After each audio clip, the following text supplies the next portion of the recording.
Good morning to all. Welcome back to our history class.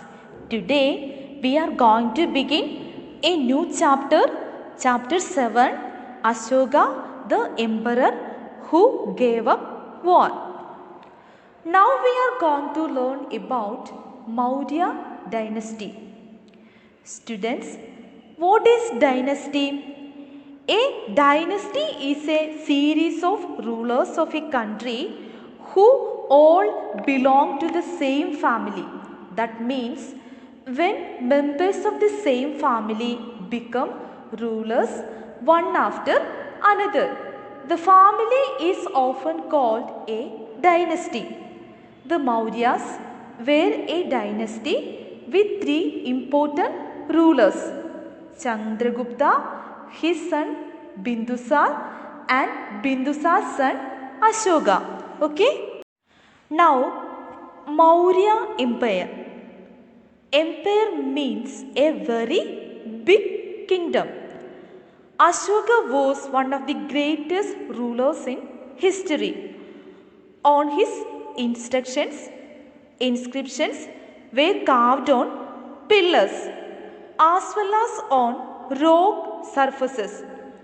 Our national emblem is an example of this. Here you can see a picture of the national emblem.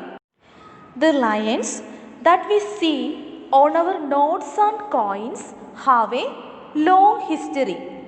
They were carved in stone and placed on top of a massive stone pillar at Sarnath. More than 2300 years ago, Chandragupta Maurya founded the Mauryan Empire. During his reign, Chandragupta was supported and assisted by a wise man named Chanakya or Kautilya. He wrote the famous text called Arthashastra. After Chandragupta, his son Bindusar became the next ruler, and then came Ashoka. There were several cities in the empire, including the capital Padaliputra, Taxila, and Ujjain.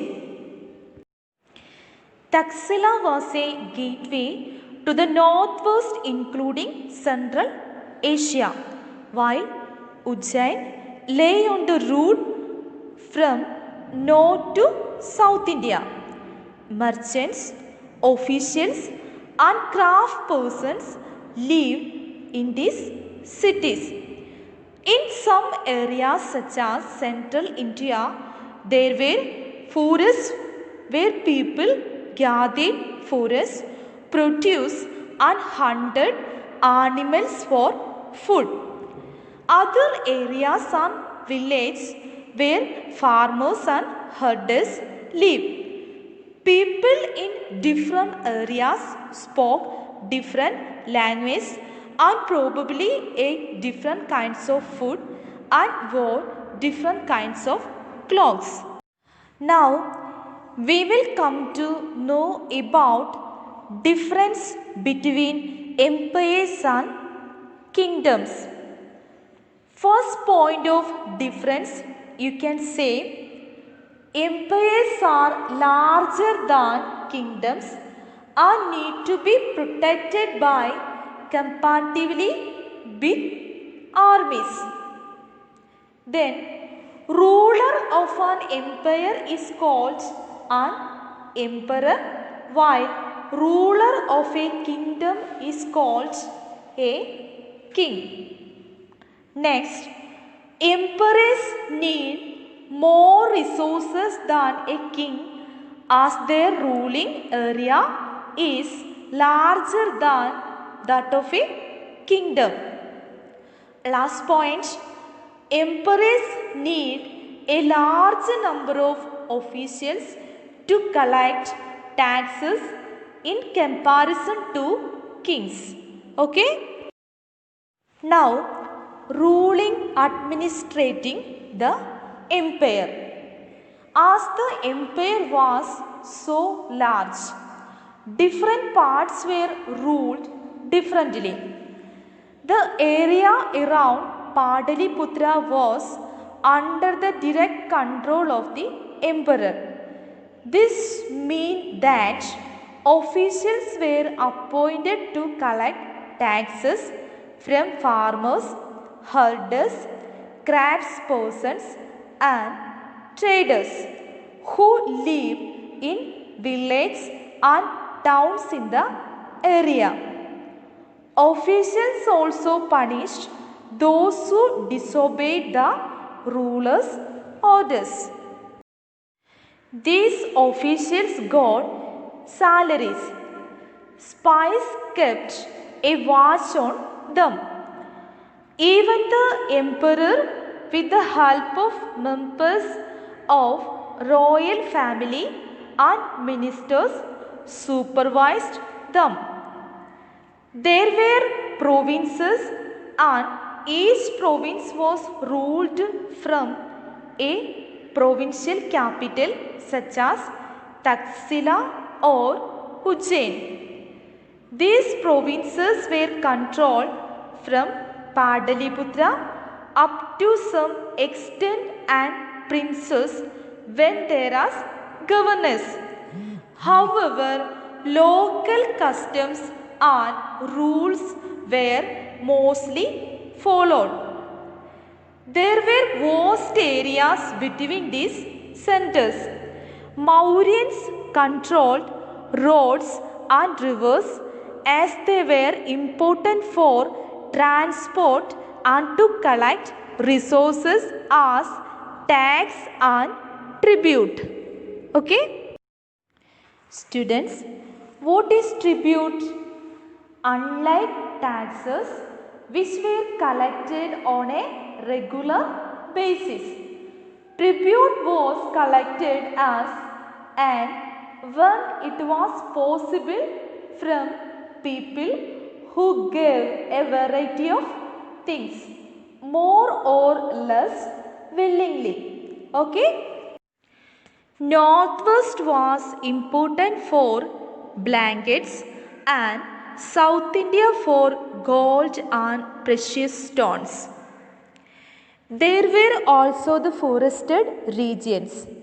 People living in these areas were more or less independent, but may have been expected to provide elephants, timber, honey, and wax to Mauryan officials.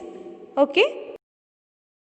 Now, the emperor and the capital city.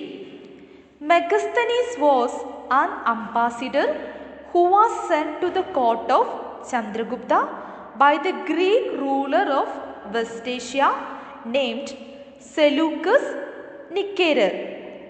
Megasthenes wrote about Pataliputra. This is a large and beautiful city. It is surrounded by a massive wall. It has 570 towers and 64 gates. The houses of 2 and 3 stories are built of wood and mud brick. The king's palace is also of wood and decorated with stone carvings. It is surrounded with gardens and enclosures for keeping birds. Now, Ashoka, a unique ruler.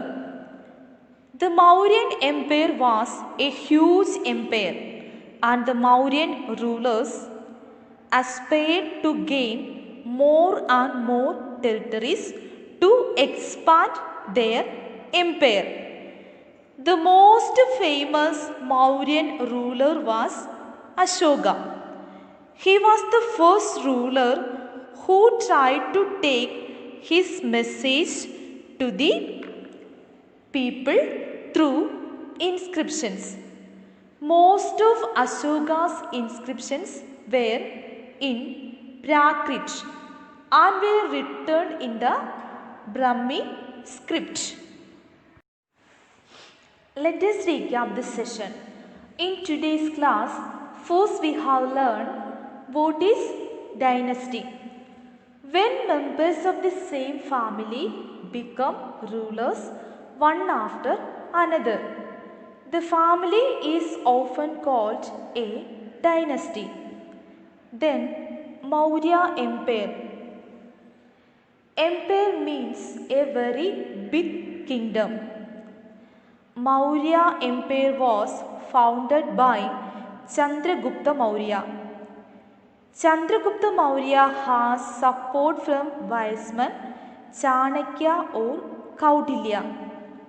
Many ideas of Chanakya were written in book named Arthashastra.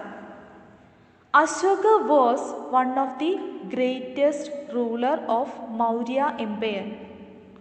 On his orders, inscriptions were scratched on pillars as well as on rock surfaces. Then, how are empires different from kingdoms? First point, empires are larger than kingdoms and need to be protected by comparatively big armies. Second point, ruler of an empire is called an emperor, while ruler of a kingdom is called a king. Third point, emperors need more resources than a king as their ruling area is larger than that of a kingdom.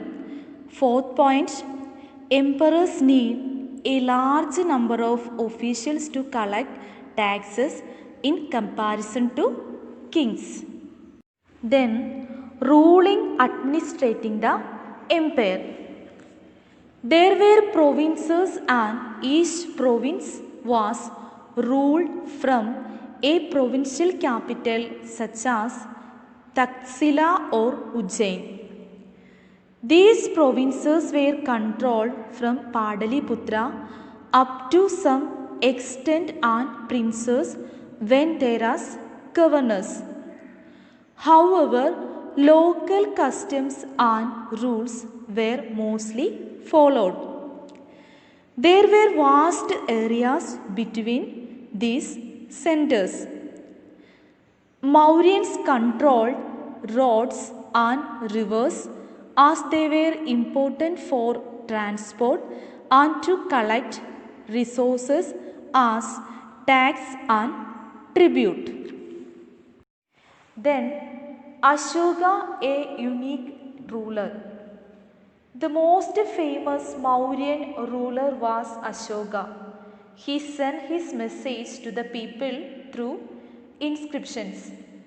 Ashoka's inscriptions were in Prakrit and were written in the Brahmi script. Okay, thank you children. Have a nice day.